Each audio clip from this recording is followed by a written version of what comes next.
Good morning students, स्वागत है आपका अपने यूट्यूब चैनल में।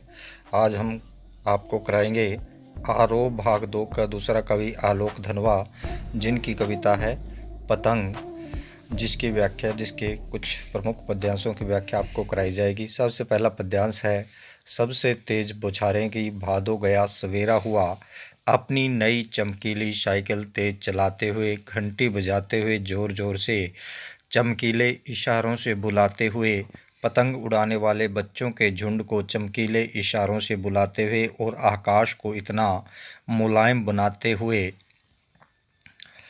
खरगोश की आंखों जैसा लाल सवेरा सर्द आया पोलों को पार करते हुए, पतंग ऊपर उठ सके, दुनिया की सबसे हल्की और रंगीन चीज उड़ सके, दुनिया का सबसे पतला कागज उड़ सके, बांस की सबसे पतली कमानी उड़ सके, कि शुरू हो सीटियों किलकारियों और तितलियों की इतनी नाजुक दुनिया।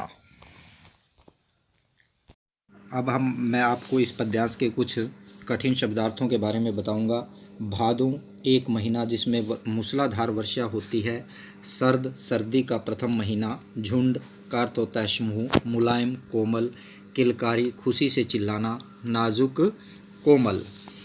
तो बच्चों, सबसे पहले हम इसका प्रसंग लिखते हैं। प्रसंग बनेगा, प्रस्तुत पद्यांश हमारी हिंदी के पाठ्यपुस्तक आरोह भाग 2 में संकलित कविता पतंग से लिया गया है। इसके कवि आलोक धनवा जी हैं। इस कविता में कवि ने वर्षा ऋतु के पश्चात बच्चों द्वारा पतंग उड़ाने के उत्साह का बड़ा ही सजीव वर्णन किया है। तो हम इसकी व्याख्या शुरू करते हैं। कवि कहता है कि भादों का महीना अब बीत गया है, अर्थात जो बरसात का सबसे तेज महीना होता है वो समाप्त हो गया है। सवेरा हुआ खरगोश की आंखों जैसा लाल सवेरा, कहते हैं खरगोश की आंखों के समान लाल सवेरा हो गया है। इस पंक्ति में उपमा अलंकार का प्रयोग किया गया है। सर्द आया पोलों को पार करते हुए, सर्दी की ऋतु पोलों को पार करके आ रही है। कैसे आती है, आगे बताया गया है कि वो अपनी नई चमकदार साइकिल को तेज़ गति से आगे बढ़ाते हुए, साइकिल की घंटी को ज़ोर ज़ोर से बजाते हुए, चमकदार संकेतों से पतंग उड़ाने वाले बच्चों के समूह को अपने चमकदार इशारों से पुकार कर पतंग उड़ाने के लिए प्रेरित कर रहा है। आकाश को इतना मुलायम बनाते हैं। बच्चे जब पतंग उड़ाते हैं तो वो आकाश को इतना कोमल बना देते हैं कि ताकि उनकी जो सबसे हल्की और रंगीन वस्तु से बनी पतंग है वो आकाश में उड़ सके। पतंग में जिस वस्तु का प्रयोग किया जाता है वो सबसे पतला कागज होता है।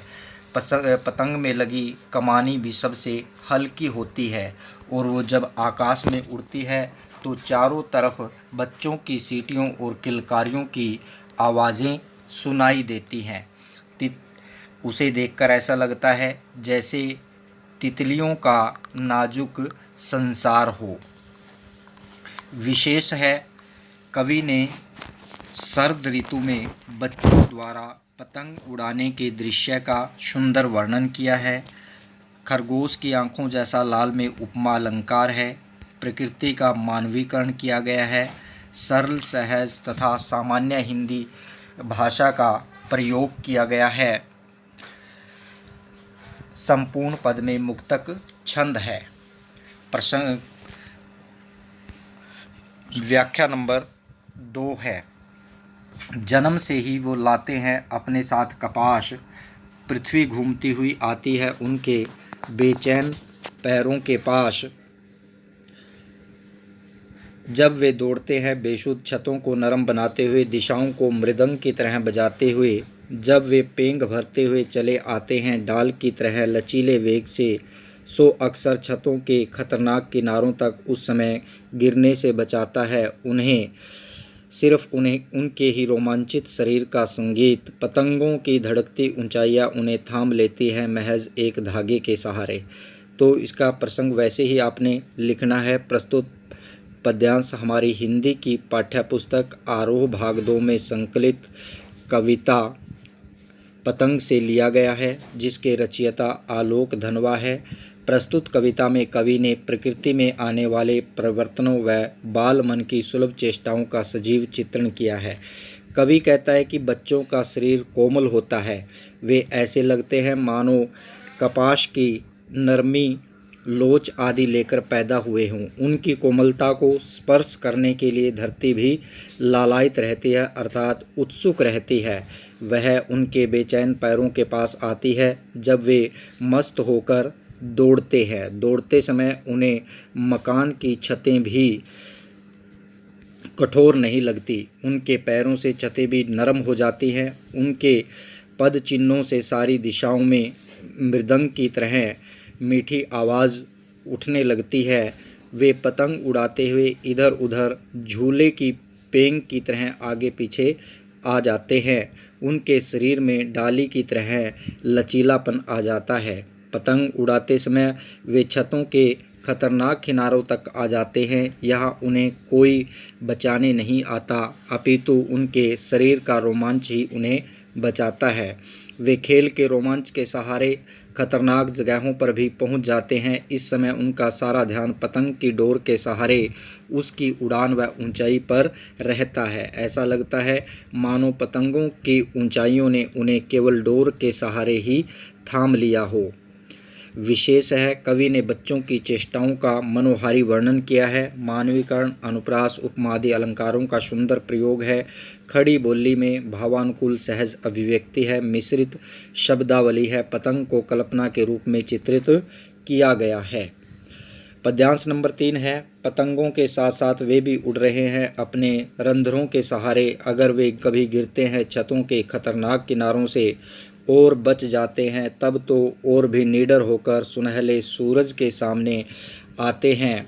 पृथ्वी और भी तेज घूमती हुई जाती है उनके बेचैन पैरों के पास।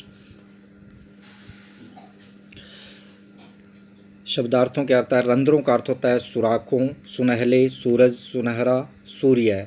प्रसंग वैसे ही लिखना आपने। प्रस्तुत काव्यांश हमारी हिंदी की पाठ्यपुस्तक आरोह भाग 2 में संकलित कविता पतंग से लिया गया है। इस कविता के रचयिता आलोक धनवा जी हैं। इस कविता में कवि ने प्रकृति में आने वाले परिवर्तनों व बाल मन की सुलभ चेष्टाओं का सुंदर चित्रण किया है। कवि कहता है कि आकाश में अपनी पतंगों को उड़ते देखकर बच्चों के मन में भी आकाश में उड़ रहे हैं। उनके शरीर के रोए भी संगीत उत्पन्न कर रहे हैं तथा वे आकाश में उड़ रहे हैं। कभी कभार वे छतों के किनारों से गिर जाते हैं, परंतु अपने लचीलेपन के कारण वे बच जाते हैं।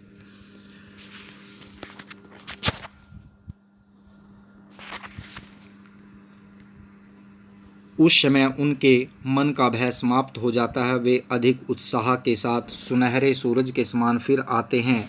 दूसरे शब्दों में अगली सुबह फिर पतंग उड़ाते हैं। उनकी गति और अधिक तेज हो जाती है। पृथ्वी तेज गति से उनके बेचैन पैरों के पास आना चाहती है। विशेष है, बच्चे खतरों का सामना करके और भी साहसी बनते हैं। इस भाव की अभिव्यक्ति हुई है। मुक्त छंद का प्रयोग है। मानवीकरण, अनुप्रास, पुनरुक्ति, प्रकाश अलंकार है। खड़ी बोली में सहज अभिव्यक्ति है। तो प्यारे बच्चों, आपने इस कविता के सरलार्थ, इस कविता के पद्यांशों की व्याख्या प्रसंग सहित, विशेष सहित अपनी नोटबुक पर लिखनी है। अगले संस्करण में फिर मुलाकात होगी। तब तक के लिए धन्यवाद।